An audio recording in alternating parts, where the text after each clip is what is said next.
ধর তোর 5 টাকা রাখ, আর দোকানের সামনে দিয়ে তাড়াতাড়ি যা।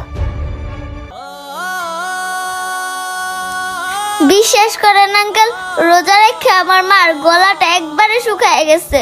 আমারে 5 টাকার এক চুক হইলেও তরমুজ দেন। কি কইলি?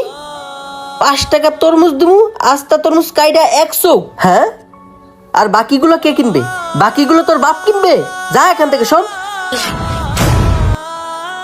কিরে তোরা এখনো দাঁড়াই রেছিস? যা শোন।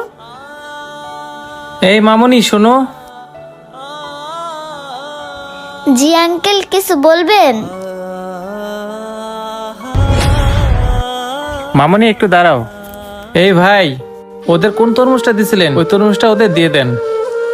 ভাই তরমুজ যে দিমু, ওদের কাছে তো টাকা নাই। আরে ভাই, আপনাকে দিতে বলছি, আপনি ওদেরকে তরমুজটা দেন। আচ্ছা ঠিক আছে, দিতাছি।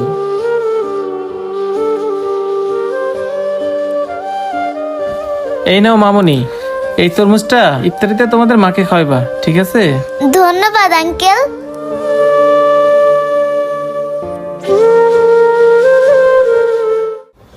ভাই এটা একটা কাম করলেন, এত দাম দিয়ে তরমুজ কিনা এই টোকাই দুইটারে দিয়া দিলেন। ভাই, আপনি কি আজকে রোজা রাখছেন?